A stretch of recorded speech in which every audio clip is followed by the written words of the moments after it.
Hey, boys. Don's been out in the van with the 5-gallon gas tank to get gas to fill the generator. We don't have much hope of the power coming back on overnight, and because we have so much food in the freezer, we really need to get the generator running. Poor Don. You know, this thing, to keep it running properly, you've got to empty it. If you don't burn it all up or empty it back out, and it's just a real hassle. All the things he's got to move under the house to get to it, and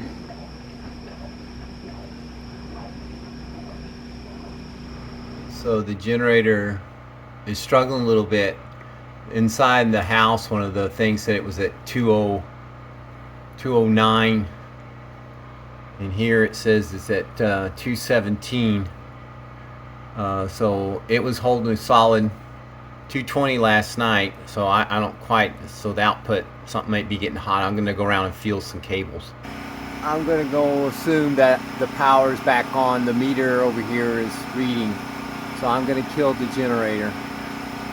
Who knows when it came back on. I'm going to go on that assumption.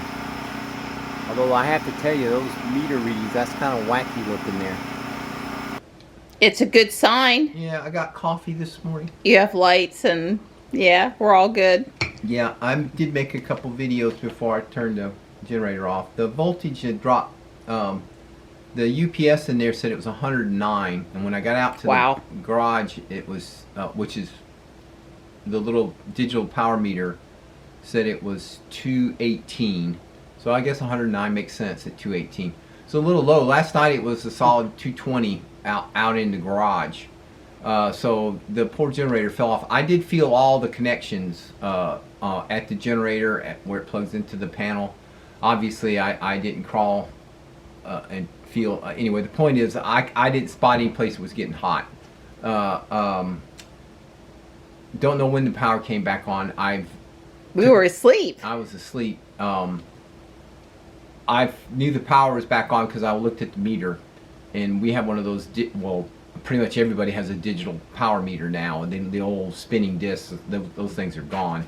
And the numbers were flashing, and you know, it was, I've videoed it. I know what our meter looks like when it's doing its thing, and it was doing its thing even though the generator was running, because you know, I had through the master the 200 amp breaker, so it, you know, the power was on there, but the generator was feeding our panel. Anyway, the bottom line is I turned the generator off. I let it run till it ran out of gas, and oh, so you don't have to drain it?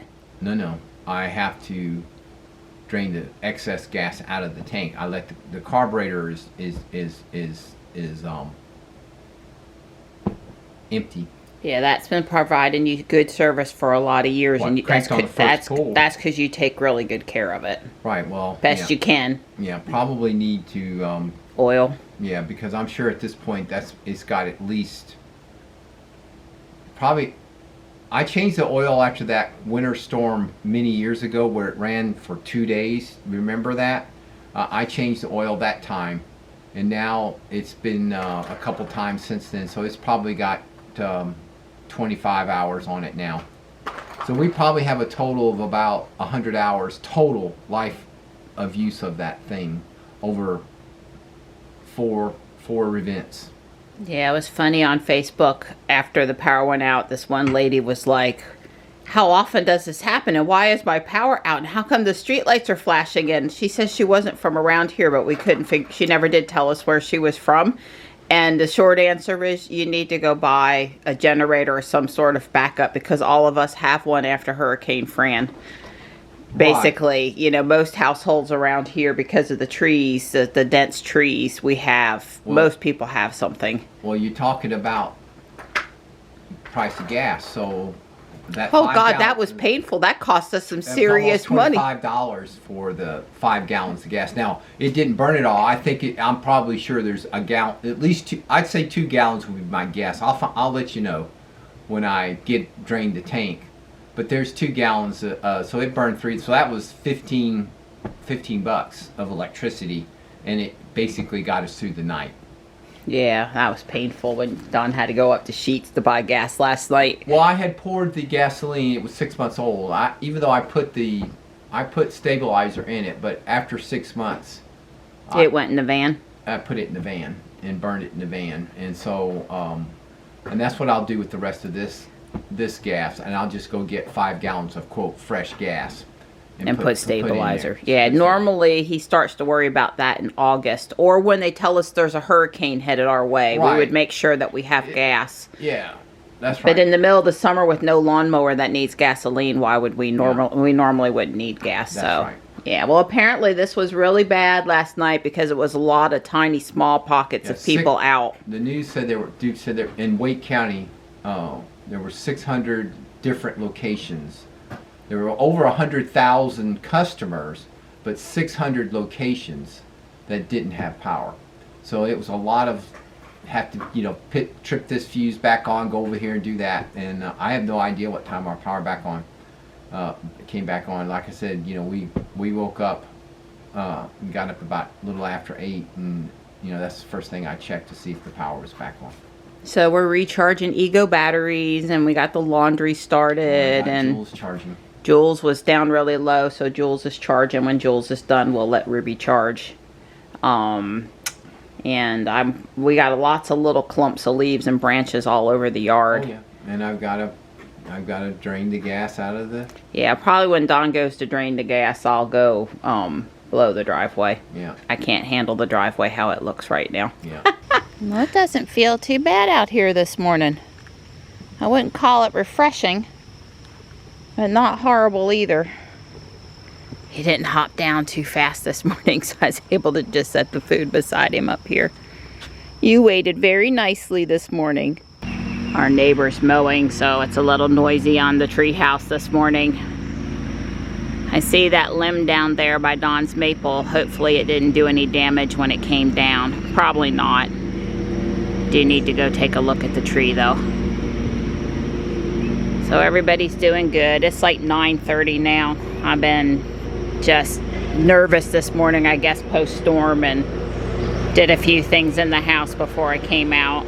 But they're all doing good. These guys go under the front porch, best as I can tell. Either that or they go hide underneath the roots down in the creek. Under the front porch is better. I decided while it's not too bad and he's making all that racket up there, you won't even be able to hear the blower over top of that lawnmower. But he does do our side up there at the street, so I'm really super appreciative. I just wish it wasn't so loud. All right, I'm sufficiently worn out, pretty much just like if I'd mowed the grass. But the good thing is that it's ready to mow now. I picked up big branches out of the grass, even some small ones, and the driveway and the cul-de-sac are blown. The nice guy mowing the grass up there, I don't know his name, he after I blew, and I was pretty careful to put the debris in the forest and not on the grass, but it was inevitable that there was a few clumps of stuff on the grass line, and he mowed back over it for me and scrunched it down and waved, so that was awesome. Come on, buddy, the coast is clear. All that noise is gone. Good boy. Meow. Don's pulling Jules out so we can go for our walk. I've cooled off a little bit from my blowing chore. I have Stripe and Marty here to say hello. Is my purse or my shoes or your pillow, huh? Okay. You know, Johnny and I tried both of these guys in the house a little bit to see if they would want that and it would work, and Marty basically demands to come back out right away, and Stripe is 10 minutes behind him but ready to go. And plus Stripey was a little fussy with Big Boy in nighttime. Not horrible, but a little bit. I'm just saying they could get more attention if they had been willing to be Johnny's kitty. Johnny's buddy in the back. Don't pull his tail now. Mom's gonna stop Jules. We're gonna take Jules. We'll charge up Ruby some while we're gone. We're just trying to get caught back up because, you know, we do everything at night, electricity wise, pretty much. And not having power last night just, you know, put things behind it. We're about caught up, but the Ego batteries are all almost charged. The Nexus power station doesn't maybe charge them as fast as the fast charger in the garage, and it also spreads the charge out amongst all the batteries on the station versus charging one up for use. But Don had put one on the charger in the garage for me. That's why I had a battery ready to go. Alright guys, I love you. You be good while we're gone, okay? I'll give you some more love when we get back. So it's pretty windy out here, and I heard a lot of things cracking last night that probably didn't come down, so I don't think we're expecting any more storms today, but if the power blipped out due to a branch or a tree falling, that wouldn't be a shocker. It's you know, sunnier on the trail probably than we'd like, but the breeze is awesome. Yeah, I would say we're fortunate that, you know, the ground's so dry, because I've seen it before when we've had a lot of rain. Then you get just a little wind, the trees fall over because the ground's so saturated. But the one thing you can bet is the ground's like concrete right now, so those trees are stuck. Yeah, all of that fuss last night, and at our house we only got barely 2/10 of an inch. Yeah, well, the guy on the news last night, the weather, Mike, he said there were people that got all that wind, power outages, and not one drop of rain. Yeah, well, at least we got enough rain that I'm not watering today. And maybe watering tomorrow, but I'm not watering today.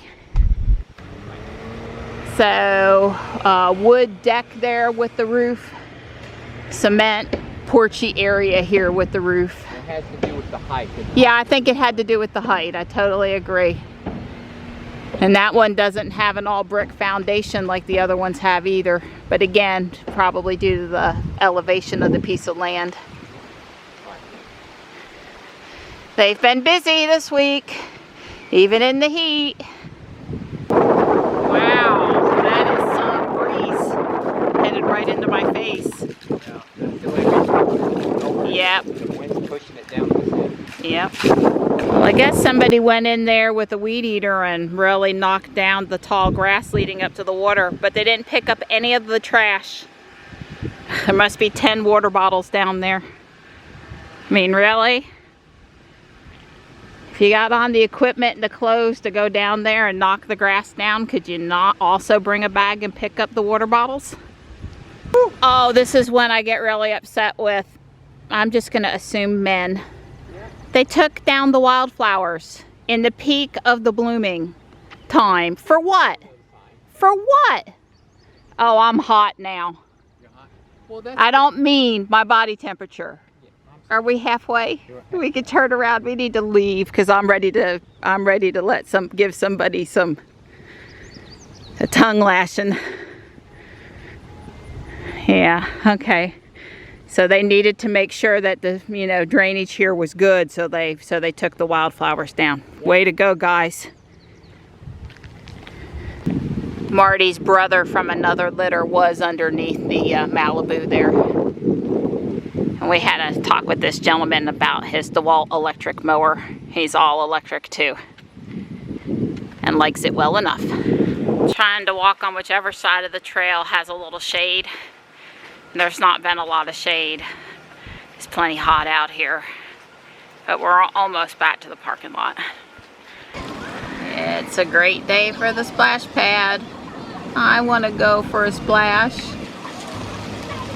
I already have 11,700 plus steps, but the front yard's mostly in the shade now, and Don's taking a nap and watching the US Open. He's watching golf. Anyway, I'm gonna mow. I see that part of the top of that tree, the branch is broken. It's a maple, it just didn't come to the ground yet. Matter of fact, looks like there's a good bit of something broke over there. It's probably why those couple of holly branches came down. If it falls, it might hit the birdhouse over there, but probably really won't hurt much if it falls. Let's hope not. Don's putting the Well, he's got to drain the gas out of it, then he's going to store it back where we keep it. Going down this hill with it will be much easier than up this hill.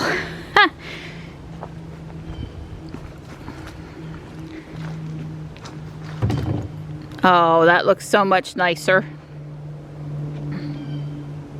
Don's helped me get my 4th of July on. And I've learned again that I just should have asked him to go put it up right the first time instead of having him come and fix it. Yeah. My way it would have stayed there, but it wouldn't have looked as engineeringly efficient. Well, you know, what if I was doing it, I wouldn't be doing it this way. I'm basically not, I'm just doing it, following my kitten's lead. That's what I'm doing. I'm following her lead. As long as it doesn't move when he's done with it, we're good. Hi, boys. I put the white plastic wicker table that I got over here, and I put this plant pot saucer on top with some of the fairy garden stuff I got at Dollar General the other day, which was the idea. I already had the saucer.